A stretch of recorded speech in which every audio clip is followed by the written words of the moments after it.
irmãos, a prestarmos a máxima atenção à intervenção de Sua Santidade, Pai Mayamona.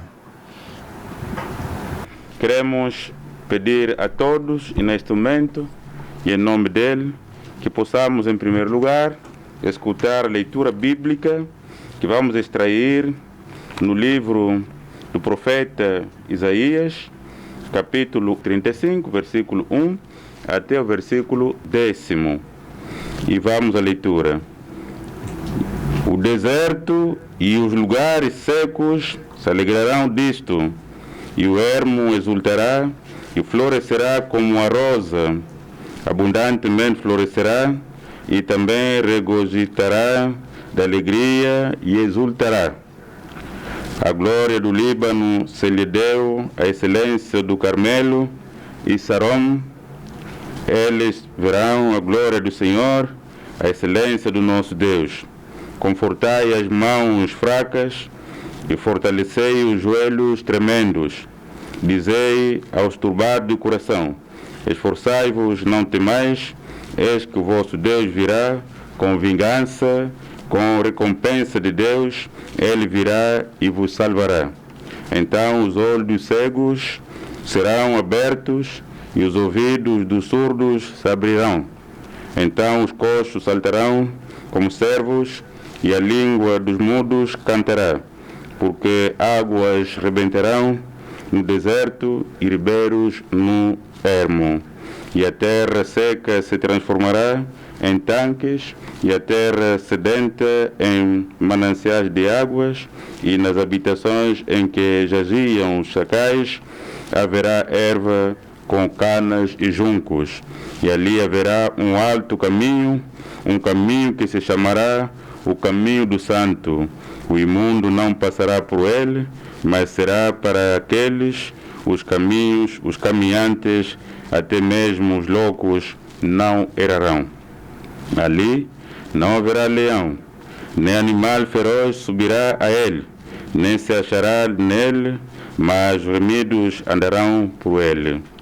E os resgatados do Senhor voltarão e virão a Sião. Com júbilo e alegria eterna verá sobre as suas cabeças, gozo e alegria alcançarão, e deles fugirá a tristeza e o gemido. Amém. Amém.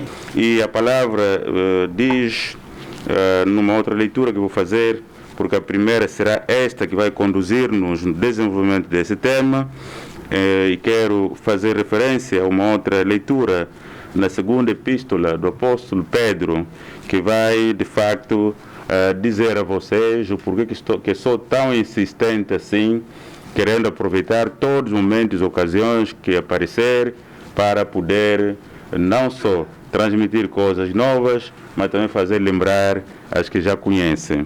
Então, capítulo 1 da segunda epístola, no versículo 12, onde vou começar, até o versículo 16, dirão o porquê que sou insistente, não quero perder nem sequer um minuto, sempre que esta ocasião nos aparecer.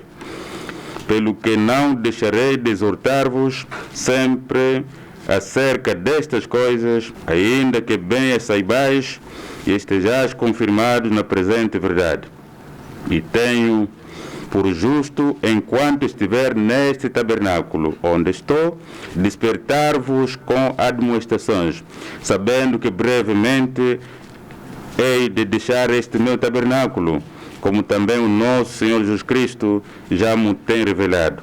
Mas também eu procurarei em toda a ocasião que depois da minha morte tenhas lembrança destas coisas, porque não vos fizemos saber a virtude e a vinda do nosso Senhor Jesus Cristo, seguindo fábulas artificialmente compostas, mas nós mesmos vimos a sua majestade. Amém?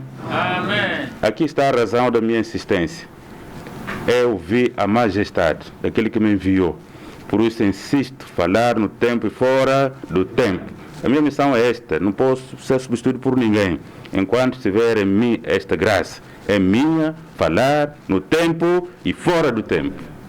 Para que, quando um dia, conforme disse Pedro, agora falo eu, se for retirado deste tabernáculo, o que eu fazer agora ficará nas vossas memórias como lembrança.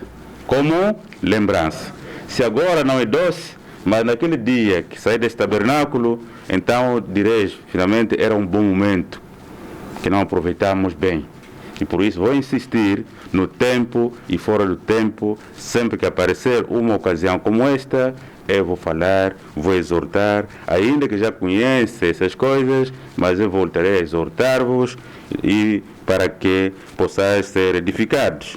E certamente que quando terminar a carreira, um dia deixar esse tabernáculo, há de dizer, não aproveitamos bem o tempo. Fui muito direito nas coisas. Vocês não gostam que ouçam palavras direitas, mas tem que falar de forma direta, que é assim que são as coisas. Dizer que estamos aqui para refletirmos sobre questões que vivemos no mundo, questões que afligem a nossa alma, questões que afligiram os que nos antecederam, desde que a humanidade é humanidade, desde que o homem deixou de ser obediente a Deus, também as questões começaram a fazer parte, sobretudo questões que apoquentam a vida, começaram a fazer parte da nossa própria vida, do nosso dia a dia, e atormentam muitas vezes a nossa própria paz e que nos tiram a esperança que temos em Deus. Por isso, achando que temos um tempo para podermos conversar, e sobretudo aproveitando a ocasião da descida do Espírito Santo, que estamos agora a preparar a sua celebração, por vontade daquele que me enviou, agendamos esse tema, o papel da Igreja na renovação da esperança e da moral de um povo em crise de valores e de subsistência. Temos aqui elementos importantes elencados nesse tema. Crise de valores e de subsistência. Então, são estas palavras que vão nos orientar durante os minutos que quero dissertar convosco e depois receber da vossa parte acréscimos, perguntas ou então contribuições valiosas para a nossa vida como humanos. Como já me referi, não vou me cansar, seja que aceitem ou não aceitem os que querem me ouvir, mas que vão me ouvir terão que me ouvir, porque tenho essa obrigação de falar no tempo e fora do tempo, não posso deixar de fazer, ai de mim se eu deixar de fazer. Então, hoje, sexta-feira, dia 2 de julho, faltam-nos 23 dias para a celebração da festa da descida do Espírito Santo e da relembrança da Igreja aos Cristãos do mundo. Nós queremos, mais uma vez, apelar aos meus caros que me ouvem, tanto nesta sala como por outros meios que, graças a Deus, existem, para estarmos dentro e ouvindo de forma prudente as minhas palavras, para que quando puderem perguntar ou contribuir, estejam dentro daquilo que estou a dizer, que eu quero conversar convosco e que deverão também facilitar a vossa contribuição.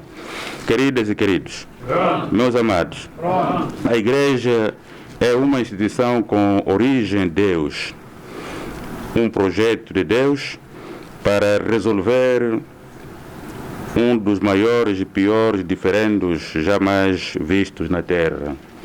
A Igreja não surgiu só, mas surgiu, sim, como um projeto de Deus.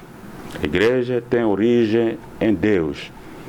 É no Deus, o Deus que adoramos, que a Igreja tem a sua origem. Sem Deus não há Igreja.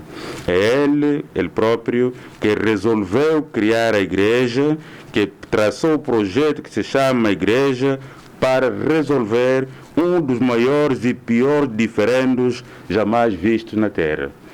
O homem, ao entrar em contradição, em contravenção com a ordenança de Deus, arranjou um dos piores diferendos. Precisa ser resolvido. Como resolver? Como trazer de volta o homem perdido? Como fazer com que o pecado que graça no coração do homem possa sair.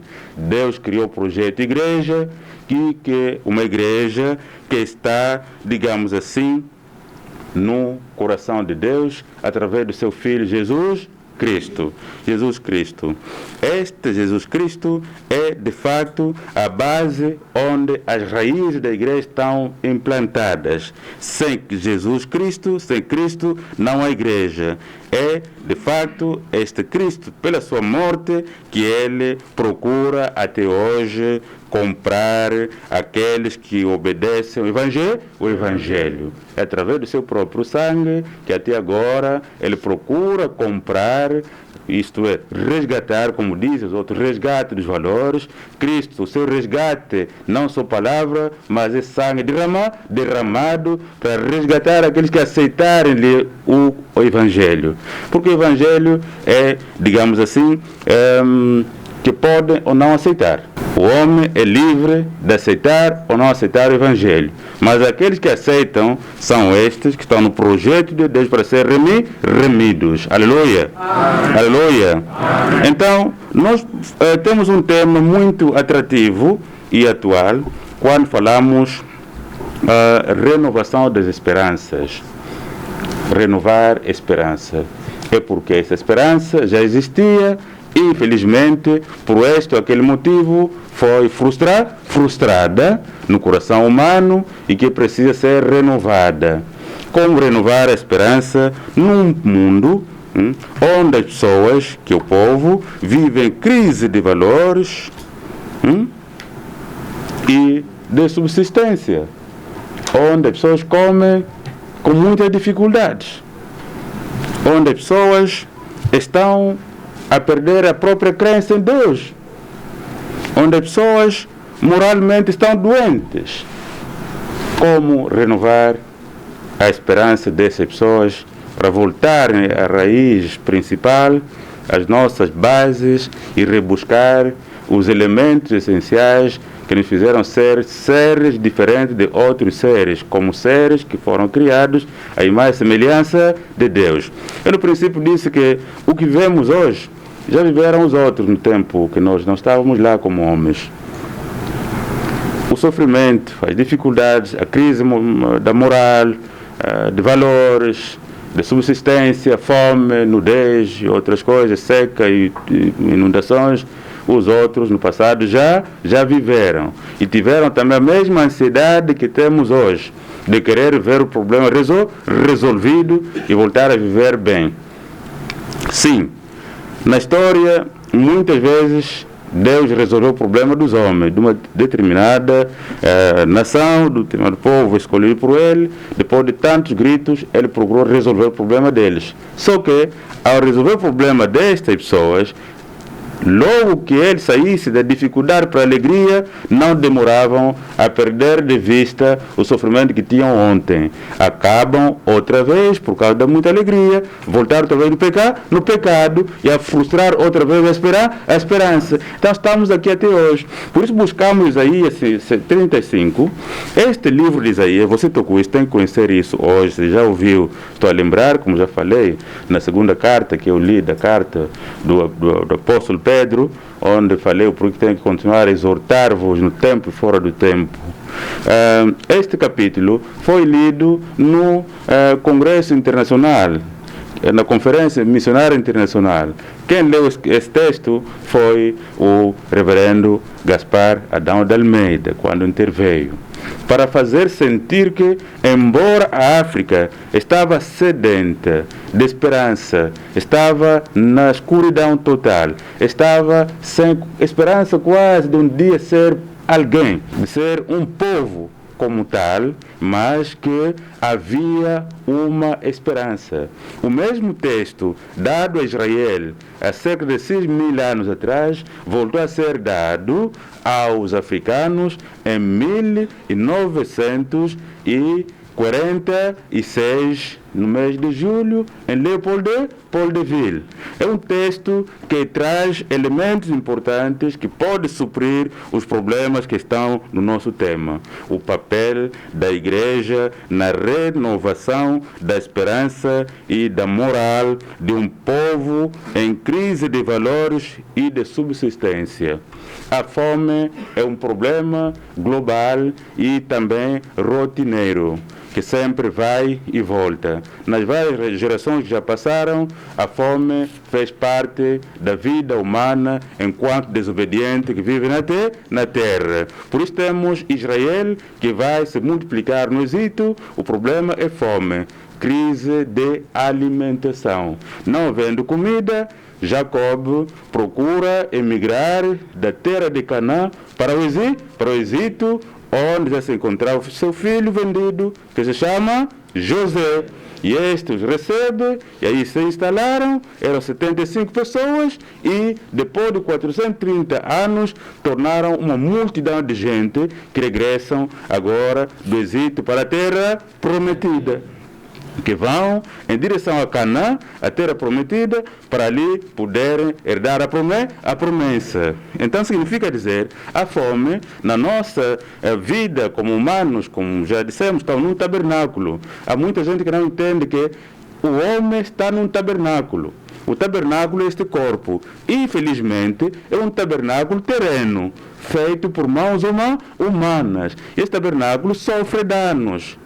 Passa por várias crises de espírito, crises espirituais, crises sociais, crises econômicas, crises de várias ordens que o homem passa na terra. Então, meus amados, este texto que nós buscamos é para dizer que, enquanto a moral do povo está cada vez que passa a degradar-se, por razões que os dois outros elementos constantes no nosso tema já transmitem, que é crise de valores, crise de subsistência, e quando há esses elementos, certamente a moral fica degradada. Não havendo uma moral, aquela que é a moral que deveria dar dignidade ao ser humano.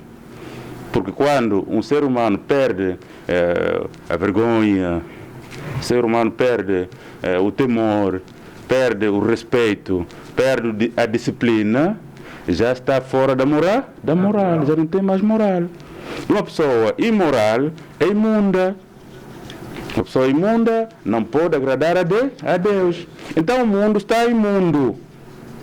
O mundo está imundo.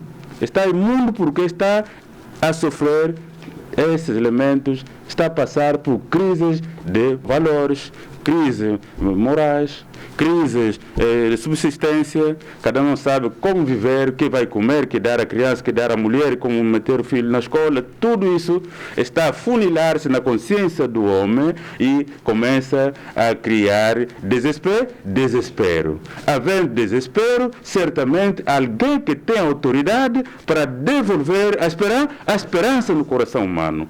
E este alguém chama-se Igreja. Chama-se Deus opera por meio da igreja. A igreja tem essa responsabilidade de renovar a esperança na terra onde a crise moral, a crise de valores, a crise de subsistência abunda. A igreja tem esta é uma responsabilidade, e se não mesmo obrigação, de criar as condições para que ela renove a esperança. A esperança, meus amados, é um elemento importantíssimo para podermos, de fato, suportar dificuldades. Nós, os humanos, só conseguimos suportar dificuldades quando temos uma esperança no coração, que nos diz: isto vai passar, porque amanhã teremos dias melhores. Quando perdemos este elemento de que amanhã podemos ter dias melhores, porque a nossa esperança se esfumou, tornamos gente frustrada, e gente frustrada certamente já não tem valores, não tem moral, está vagabunda e faz tudo o que lhe vier no coração. Eu não assim. Mas a igreja tem esta responsabilidade de transmitir as palavras como estas. O deserto e os lugares secos se alegrarão disto. Isto é, quando amanhã a presença do Espírito de Deus, de restauração, digo, transformar a natureza e as pessoas, mesmo quando afetados por este mundo pecaminoso, certamente que haverá júbilo, haverá júbilo, haverá júbilo. E nós, a igreja, tem esta responsabilidade. Não podemos alegrar nunca, dizer que está tudo bem. Não está nada bem. Não está nada bem. E a igreja tem de despertar-se, como falei na segunda epístola de Pedro. É para despertar-vos todos os dias. Não vou me cansar de fazer isso, despertar-vos, lembrar o que já sabem, dizer que não sabem ainda, para dizer que ainda temos um trabalho a fazer, porque o mundo está imundo. O mundo está imundo. O mundo está imundo. E cada dia que passa, a imundícia continua a aumentar-se, a progredir. Então a igreja tem a responsabilidade de não só chamar os homens para ir ao céu, mas transmitir-lhes uma esperança de que o deserto, onde não há nada, até as plantas secas, amanhã vão florescer e darão frutos. Aleluia! Amém. Aleluia! Amém. O porquê? Porque nós, a igreja, não falamos só. Não inventamos histórias artificialmente, não compomos historietas, mas falamos daquilo que nós conhecemos, que Deus vai fazer, porque sabemos que é um Deus digamos assim, implacável, um Deus que ninguém pode domar, um Deus infalível, um Deus inerrante. E Ele fará certamente o que Ele prometeu. Por quê? Porque nós temos acesso a Ele. Nós tendo acesso a Ele, conhecemos quem Ele é. Aleluia! Amém. Essa esperança que falta no mundo. Se há no mundo roubos, há todo tipo de cometimento de crimes, é porque o mundo está sem esperança. E acham que de fazer tudo agora, porque já não tem mais tempo a perder, não tem mais nada. Se não fazer isso, minha vida acabou. Não havendo esperança do dia do amanhã, do porvir, a pessoa torna, como já disse, repito, vagabunda, sem juízo, comete tudo e muito mais, porque acha que assim resolve o seu problema. Aleluia! Amém. Aleluia! Amém. Bispos, estejam acordados, porque estou a dizer, mesmo para vocês também poderem cimentar as vossas bagagens, carregar vossas bagagens para poderem continuar a disseminar esta mensagem aqui e em outros pontos, porque se não fazerem, têm responsabilidade. A igreja tem este papel, volto a dizer, o papel de insuflar a esperança nos pulmões e no coração de todos que nos ouvem. Porque o momento é totalmente mau. Quando as pessoas têm esperança, não vão roubar desvajando cofres inteiros. Não vão, porque sabem que ainda, para além de hoje, ainda o dia da manhã. Vamos caminhar passo a passo. Mas aquele que acha que o mundo termina porque já não tem esperança, então ele, como não tem juízo, perdeu o norte, a tendência é fazer tudo agora, ainda que isso cause danos, não lhe importa. Igreja de Cristo, tocuistas. Então, por isso, o dirigente preparou este momento para uma reflexão em conjunto. O mundo está cada vez mais imundo e é preciso que nós tomemos a nossa espada, as ferramentas que temos para renovar a esperança das pessoas. Se não fazermos hoje, amanhã será muito tarde, quando começarmos a ver na rua, em todos os cantos, a imundície a falar no ponto mais alto. A culpa será da própria igreja. Porque quando a igreja deixa espaço, não faz o trabalho que deve fazer, mas faz outro trabalho do seu inimigo, então abre o terreno para que o outro coloque aquilo que lhe pertence, a mercadoria. Qual é a mercadoria? É a imundície. Não é isso? Que a igreja não se ocupa do trabalho que deve se ocupar, mas ocupa de outras coisas, facilitando a obra do inimigo. É isso que a igreja vive hoje. Não quer se ocupar do seu papel primordial que ele recebeu. de transmitir a esperança, de colocar uma fé inabalável no coração das pessoas, de procurar fazer com que a moral volte no seu lugar, como foi sempre no tempo quando Deus criou o homem na face da terra, de fazer com que as pessoas tenham a capacidade de criar riqueza sustentável, isto é, para toda a gente. A igreja tem também a responsabilidade de ensinar o povo a trabalhar a terra, porque essa é a responsabilidade que Deus deu ao homem, para que tenham riqueza, mas uma riqueza que traga sustentabilidade. Nós, às vezes, viramos as costas para outras coisas que não têm importância. Transformamos a igreja na terra como simplesmente uma associação de conflitos, uma associação de dividir dinheiros, uma associação de buscar cargos e de mostrarmos a nossa vaidade e ponto final. Não, a igreja tem um papel fundamental. É de renovar, porque o homem está a viver momentos difíceis. Quando nós ouvimos pessoas a cometer crimes, é porque as pessoas estão totalmente perdidas. Quem mata o outro para tirar a pasta, tirar o telefone?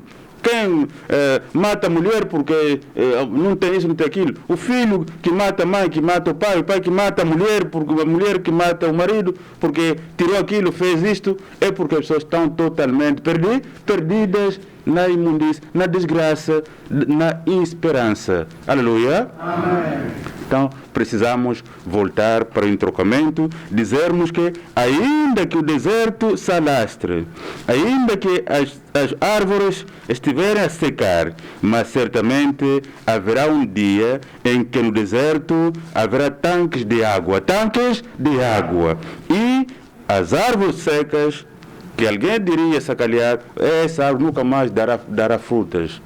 O fruto porque secou, mas amanhã encontrarão essa árvore a florescer e a dar frutos. Essa palavra, volto a dizer, é somente uma palavra que pertence somente à igreja verdadeira, igreja ligada a Deus através do Espírito Santo, aquela que sabe que o Senhor que pertence à igreja é um Senhor inerrante, infalível, um Deus que não se pode domar.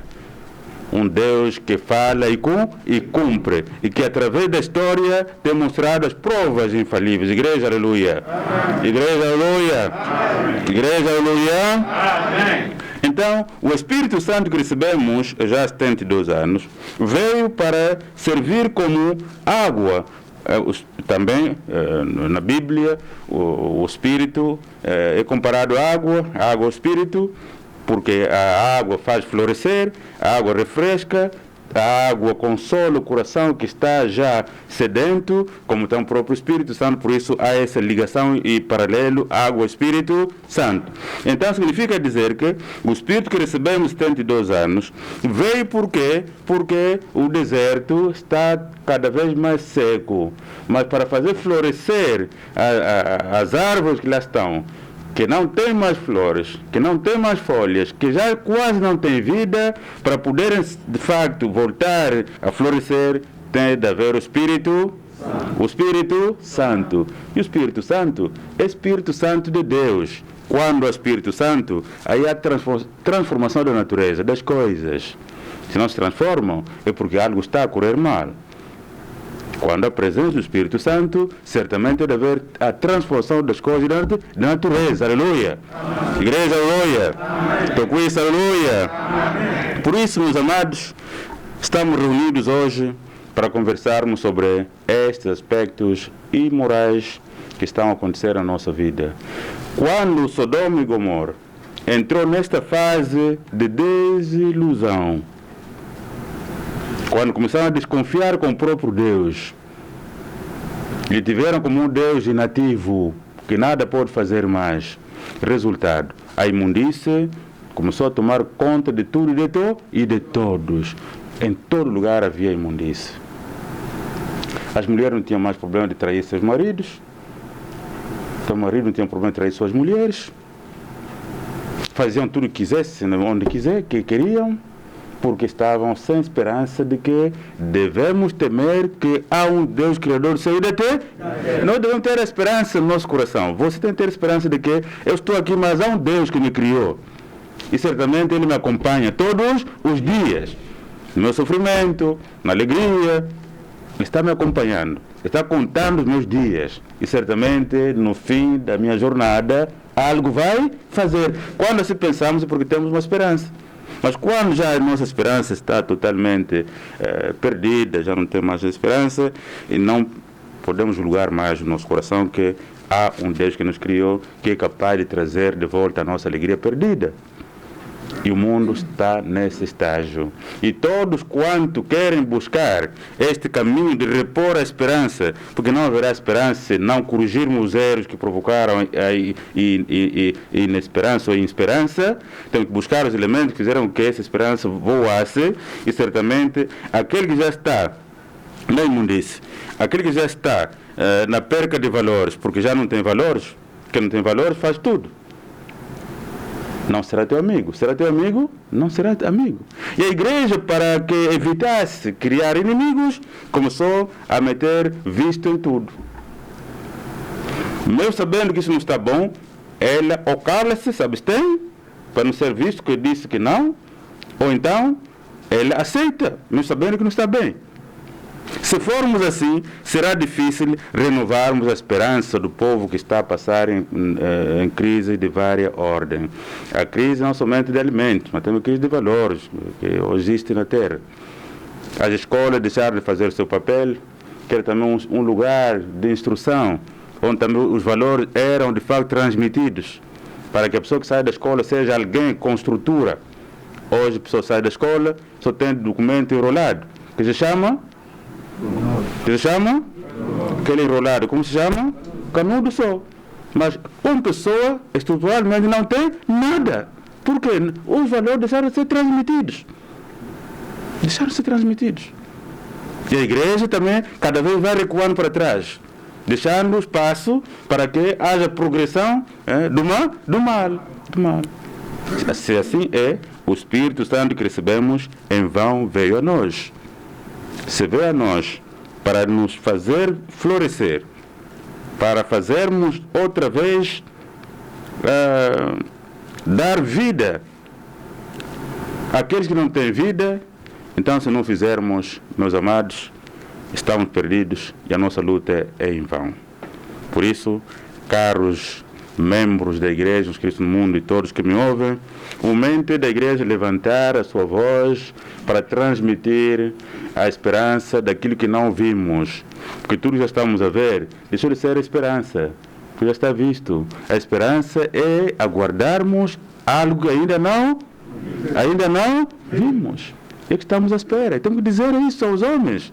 O bandido, o ladrão, o assassino, o homicida, o ministro que rouba dinheiro, os presidentes que deixam de cumprir seus mandatos como presidente e deixam-se levar, os governadores de bancos e outros que no mundo fazem e deixam tudo acontecer. Precisam ser ditos que é preciso você voltar a reganhar os valores que você perdeu. Aleluia. Aleluia. Aleluia. Somente com valores nós podemos construir um mundo bom. Uma pessoa com valores, ele sente o que o outro sente.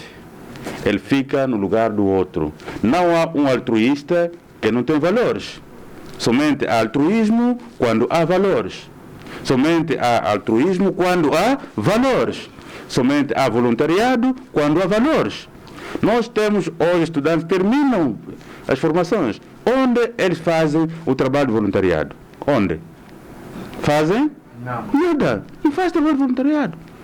Mas quando um finalista universitário na faculdade passa por trabalho de voluntariado, ele aprende a compadecer dos outros. Ele vai nos hospitais, vai em outros sítios, oferecer serviço sem ganhar nada.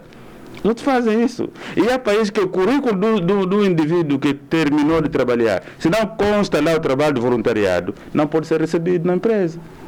Porque esta ainda não tem coração. Não tem coração. Tem mente, mas não tem coração. Quem não tem coração não tem valores. Igreja de Cristo. Tocuistas. Então significa dizer, enquanto o mundo continuar a ser um lugar de pecado, a igreja não pode deixar de exercer seu papel de dizer que o mundo caiu, sim, mas sim há alguém que veio para levantar o mundo da sua queda. E quando o mundo se levantar, veremos eterna, de forma gloriosa. O que vemos hoje, por isso alguém dizer, o que você está a ver hoje não é nada, é passageiro, mas há momentos a chegar em que teremos algo definitivo. Se falamos assim, a pessoa recebe, porque quem fala com precisão e com muita firmeza, quem recebe também recebe com a mesma firmeza, e a partir dali estamos a transmitir aos homens a capacidade de resiliência contra o mal. Não se deixarão ser levados, não se deixarão porque não há dinheiro, parte a casa do outro. Porque não há comida, vai roubar nos outros. Como ele é alguém com esperança, terá capacidade de resistir no momento difícil e buscar soluções. Porque tem valores no seu coração. Não posso roubar, não posso ofender, não posso matar alguém porque não tem nada. Mas quando temos crise de valores, onde também a crise de subsistência é tão gritante, certamente os problemas os veremos. Mas por isso, o Espírito Santo veio para nos capacitar a transmitirmos aos homens de forma consciente e conciso de que haverá dias melhores. O mundo não está em falta de líderes, mas falta pessoas que assumem a sua responsabilidade como líderes. Aleluia. Amém. E eu paro ainda para os ouvir ainda. Amém. Amém.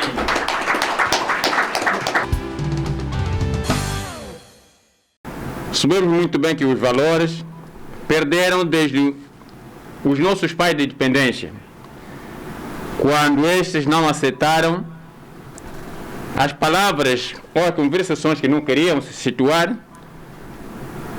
que no meio também deveria haver alguém no seu meio que podia dizer algo a respeito do país. Vemos muito bem que nesse contexto a palavra de Deus foi abolido quase.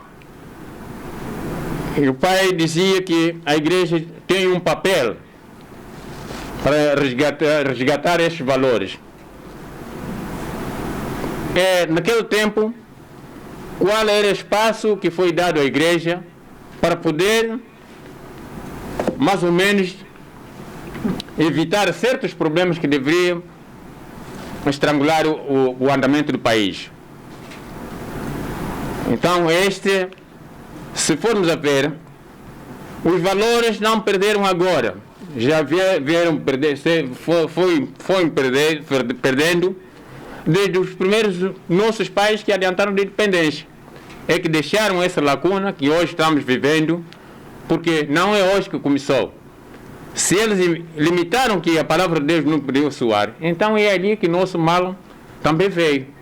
Esse é o meu fraco entender que eu tenho nesse preciso momento, para que a igreja tomasse essa palavra, porque mesmo agora, não sei se há abertura de poder sentar com os nossos irmãos que têm posses, que a igreja tem uma palavra a dizer sobre os planos que eles fazem, como que eles planificam para o desenvolvimento desse país. É essa minha inquietação que eu quero deixar aqui em nome do Pai, do Filho e do Espírito Santo. Amém. E vou começar a dizer o seguinte: a igreja não precisa favores, mas ela precisa por si própria conquistar o seu espaço e garantir a estabilidade do seu espaço. Se na altura, como disseste, e muito bem, não lhe foi dado espaço porque os que tinham poder estatal na mão não fizeram, mas também nós temos, digamos assim, já um percurso de 40 e tal anos que a igreja deveria se firmar como tal. Já se firmou? Consegue se firmar? Consegue se firmar? Não. Pergunto, consegue se firmar? Não. Não. Eu volto a dizer, todo aquele indivíduo que precisar de favores para poder se firmar, nunca será ninguém. Ninguém no mundo te fará favores para você ser alguma coisa. Você que deve lutar com os meios legítimos que você tem para poder se firmar. A igreja, ela própria, perde o espaço quando abre a sua porta para Satanás habitar dentro dela e perde a autoridade. Se nós somos 2 milhões, 3 milhões de fiéis e todos temos o mesmo comportamento, a mesma fé, a mesma orientação, a mesma decisão da nossa fé, a mesma determinação e convicção, o mundo nos teme. Quando assim? Nos respeita. Mas quando entre nós dentro há Satanás, lá fora está Satanás, também dentro está Satanás. Então temos capacidade de ocuparmos de facto o nosso espaço?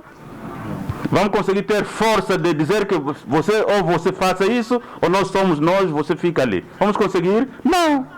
Porque nós não somos capazes de termos um nosso entre todos nós, amarrarmos um nosso.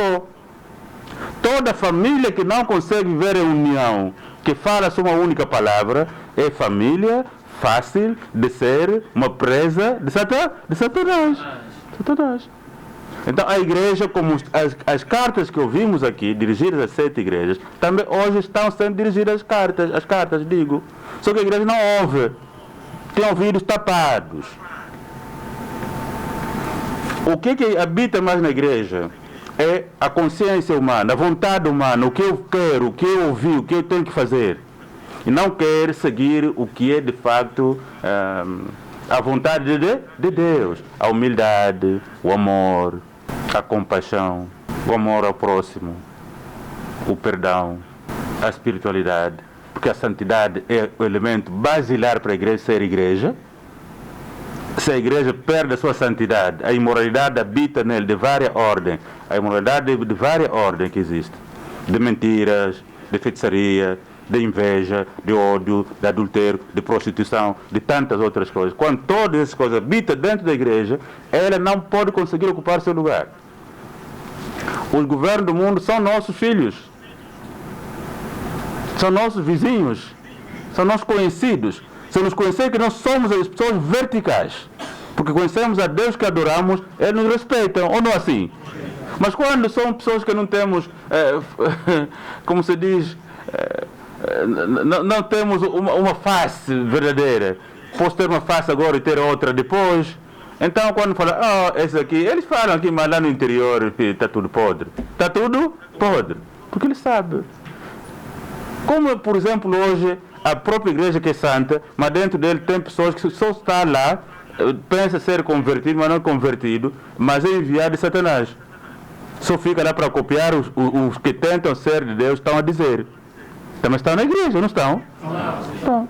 A vida deles só complicar aqueles que querem, de facto, se firmar. E trair lá fora. É cuna. Nangandiba. É só o fulano mesmo, se não fosse o fulano, isso até não seria nada. Mas é o fulano, nem na reunião quando se levanta, é só ele que defende e tal. A vida dele é esta, mas está na igreja. Então, este já é instrumento de Satã. Como disse o Apocalipse que ouvimos aqui, dentro de ti há Satanás, na terceira carta. Dentro de ti há Satanás. Tem pequenas coisas contigo, porque dentro de ti está Satanás. E nós, a igreja, não conseguimos, aquilo que eu disse, volto a dizer, fazer uma introspecção nossa própria, sentarmos, deixarmos os outros ainda lá fora, que eles deixemos que Deus trate deles, como disse Paulo, apóstolo do Senhor, na sua carta aos Coríntios, segunda carta. Que os de fora, que Deus os trate, mas que tratemos nós os de dentro. Conseguimos tratar os de dentro? Não. Por quê? Não refletimos, não reconhecemos os nossos próprios erros, as nossas falhas para serem corrigidas e sermos gente de facto santa. E pergunta, mas por que ele é santo? Então você não está na igreja. Quem está aí? Cristo deveria ser santo. Paulo chamou sempre santos, ou não assim? Santos de Corinto, santos de quê? Eram homens como vocês, mas porque são convertidos, receberam o nome de santos. Então você não aceita o nome de santo porque você sabe que você vive na imoralidade. Vive no ódio, na inveja. Então a igreja, ela própria, para ocupar o seu espaço, ela que tem que trabalhar para isso. Se o tocuísmo hoje não tivesse um grupo aqui que defende princípios carnais não de Deus, só um tocuísmo só, o respeito que ele tem ganho seria igual àquele que teria? Teria muito mais respeito. Muito mais respeito. Mas como você defende ideias humanas, princípios humanos, esse é o grande problema. Comete pecado, ele sabe que está no pecado. já deixou a mulher casada, arranjou outra que não é casada, mas ele fica à frente como também um grande mediador, um grande reconciliador, um grande profeta que conhece a história, porque estive na casa de Simão Toco naquele dia, e começa a andar de baixo para cima, mas ele sabe que está errado. Porque estar na casa não é mais importante, não é a salvação. A salvação é guardar o que Deus quer. Você não guarda, mas você torna também um interlocutor. Veja só o que acontece com vocês. Então, é de facto, aberração de valores que existe e que deve ser recuperado se a igreja quiser ocupar de facto o seu espaço. Mesmo o tempo que o meu pastor Cipriano contou, também na igreja havia também pessoas de Satanás aqui, nunca entraram hoje. Também estavam aqui, Satanás estava aqui. Sempre esteve aqui. E operava aqui. A vida deles só ouvir o que estão a falar. Estava aqui dentro. Não estava? Diga-me, não estava? Estava. Tinha seus anjos aqui dentro. Você diz uma coisa, ele vai lá, diz outra coisa, desfaz o que você diz, traz o que você está a pensar. Como que não vai ter dificuldade? Terá ou não terá? Terá dificuldade. Então, meus amados, o que eu gostaria mesmo de concluir nessa pergunta, que o ministro Cipriano fez, a própria igreja, faça uma introspecção. Se não fazer, o que está no Apocalipse vai acontecer também com vocês. Quando a igreja vai ser, de fato, castigada, uns vão negar que nunca foram da igreja, não digo sotoquista, igreja cristã. Alguns negarão que eu nunca fui da igreja, mas e a pessoa que ele conhece vai dizer, não, esse também. Lhe víamos ir na igreja. E quando vai dizer com Pedro, você está maluco, eu não sei o que estás a dizer, nunca conheci isso. Não te vi naquele dia. A hora é de fazer uma introspecção para sermos capazes de fazermos face aos acontecimentos imundos que estão em progressão tão rápida para cobrir a luz. Com a devida autorização de Sua Santidade, agradecer pelo momento. A minha inquietação, não diria bem inquietação, mas também reflexão. Nós temos dito no mundo atual que a necessidade sobrepõe-se à moral. Muitas das vezes tem sido dito que quando a necessidade bate à porta, a moral vai-se embora. E na igreja temos refletido que a fome não conhece o Espírito Santo. Quando há fome, é mesmo só fome. Fome não conhece o Espírito Santo. Então, a minha questão, quando falamos sobre essa resolução, essa atribuição da esperança na crise de valores de subsistência, como a própria igreja pode renovar a esperança se ela também geme com as dificuldades do mundo? Vários são os momentos, várias são as vezes que nós vemos a própria igreja a sentir na pele as próprias dificuldades do mundo. E se a própria fome consegue ultrapassar aquilo que são as ações do próprio Espírito Santo, o homem, quando está com fome, não consegue estar completamente entregue à palavra. Então, como a própria igreja pode renovar as esperanças? Como a teologia da prosperidade pode dificultar esse renovar das esperanças? Porque a teologia da prosperidade é muito urgente. A teologia da prosperidade é muito do resolver o problema do agora. E como ela pode dificultar a verdadeira mensagem da esperança da igreja? São essas as questões que gostaria de colocar aqui nesta reflexão. Amém. Amém. A teologia da prosperidade é a teologia de Satanás. Quando rapidamente queria que Cristo transformasse a pedra em pão, é a teologia de Satanás. Satanás tudo quer já, mesmo que isso não pode ser feito. Quando você vai ler São Mateus, que já tivemos o sermão do domingo passado, vamos ver que Satanás traz uma teologia de prosperidade, já. Faça isso para você ter aquilo, faça aquilo para ter aquilo. Quando a igreja assume uma teologia de prosperidade como sua teologia, é satânica. Cristo nunca ensinou esse tipo de doutrina, nunca fez isso. Repito, a teologia de prosperidade é satânica e por isso atrofia a verdadeira igreja. E por isso ela, a verdadeira igreja, tem que se consertar para fazer face a essa teologia satânica de prosperidade. Se naquele dia que Cristo foi desafiado para transformar pedra em pão para comer, se ele fizesse, estaria a realizar a teologia de Deus? Não. Seria satânica. Infelizmente está em progressão também, porque o homem quer rápido as coisas. E tudo que vem rápido, também rápido, vai embora. Onde a fome, se a moral pode ter capacidade de resistir onde a fome está. Até porque o pai também costuma dizer, todos os dias, a fome só conhece fome. Não conhece São Mateus, não conhece São João, não conhece nada, não conhece Serafim, não conhece Gabriel, não conhece nada. Só conhece fome. Então, como que a moral vai poder sobrepor-se nessa situação? É isso que o meu filho Acácio disse. Aqui temos que estar, sempre estou no capítulo de São Mateus ou São Lucas 4, na tentação de Jesus. A fome apertou, mas ele tinha que garantir a Deus que ele aprendeu alguma coisa, ou não assim, e não se entregar de bandeja ao diabo porque tem fome. Então significa, todo filho, toda pessoa que aprendeu valores, mesmo com fome não rouba. Não rouba. Mesmo com fome não rouba. Porque ele aprendeu na sua casa, nos pais dele, de que roubar não é bom. Roubar é pecado. E quem aprendeu assim, viveu assim, mesmo com fome não rouba. É melhor ele pedir, mas não vai roubar.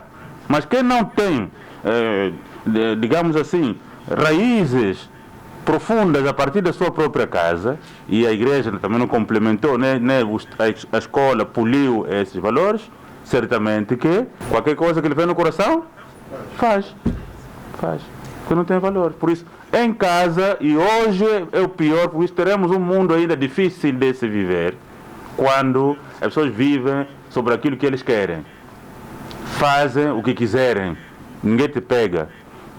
Estamos a ouvir aí leis aí no outro mundo a ser aprovadas de que a prostituição pode ser feita em qualquer lugar. Ninguém fala com ninguém. Aí você quer dizer que você está fazendo mal aqui. Se te levar no tribunal, fica. Já viste? Então, isso significa dizer que a igreja precisa agora a capacidade de resiliência para resistir. Será que está capaz, está capacitada? A igreja começa pelos seus pastores, porque o povo assume a atitude dos seus pastores. Ou não assim? Quando os pastores são firmes, o povo também é firme. Porque sabe que se eles estão a firmar-se assim, porque sabe alguma coisa, vamos confiar. Mas quando os seus pastores são lenga-lenga, sobretudo famintos hoje, fobados, que andam ali à caça de tudo que aparece, então também o povo fica sem norte. Ou não assim? Sim, os pastores vão levar bons pregos. Maior que aquele que Jesus recebeu. Porque eles não transmitem a estabilidade ao povo. Quando o pastor não transmite a estabilidade ao povo, você é lacaio, é mercenário.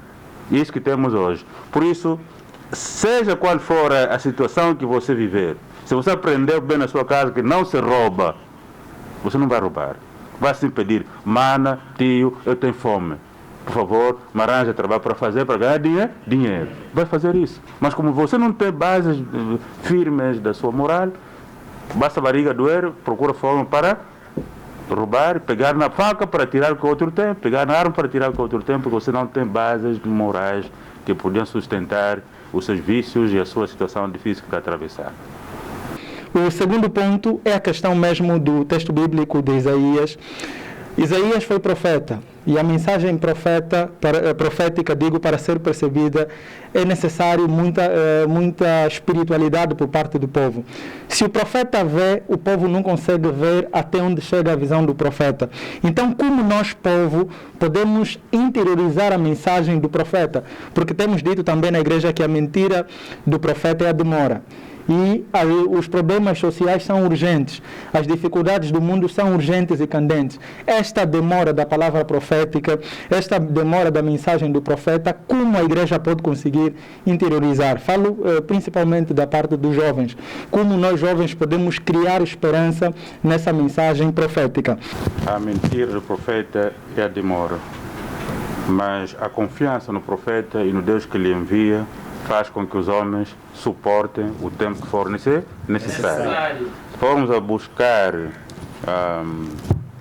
Hebreus 11, veremos que as promessas que estes cumpriram e obedeceram estavam distantes, mas eles aceitaram que essas promessas eram verídicas. e nessas promessas deram até suas próprias vidas. Deixaram suas terras para caminhar como forasteiros, porque havia uma fé naquilo que ouviram. Então, a mesma coisa, capítulo 11, Sim. no versículo 10. Igreja Paz. Hebreus 11, vamos começar no versículo 10. Porque esperava a cidade que tem fundamentos, da qual o artifício é construtor, o artífice e construtor é Deus. Pela fé também a mesma Sara recebeu a virtude de conceber e deu à luz já fora da idade, porquanto teve por fiel aquele que lhe tinha prometido. Versículo 33. Saltamos para o 33. Os quais, pela fé, venceram reinos, praticaram a justiça, alcançaram promessas, fecharam as bocas dos leões. Apagaram a força do fogo, escaparam do fio da espada, da fraqueza tiraram forças, na batalha se esforçaram, puseram em fugida os exércitos dos estranhos. Amém. Amém. Meus caros, a fé transporta montanhas, como se diz. É pela fé que nós podemos suportar situações adversas. É pela fé que o tocuísmo sobrevive até hoje. É pela fé que aqueles que entregaram suas vidas foram até a última consequência para morrerem, mas porque eles tinham fé no coração. É pela fé, como vimos, que um pequeno exército israelita venceu grandes exércitos. É pela fé que Israel atacou em 6 dias, quase 6 ou 7 países à sua volta e os venceu todos eles. Colocou todos em debandada, mas não tinha grande exército, mas tinha fé. Usou os meios que tinha e conseguiu ganhar a guerra. A fé, meus amados, faz ficar o homem forte. Faz o indivíduo sentir como o corpo é ferro, mas afinal não é ferro.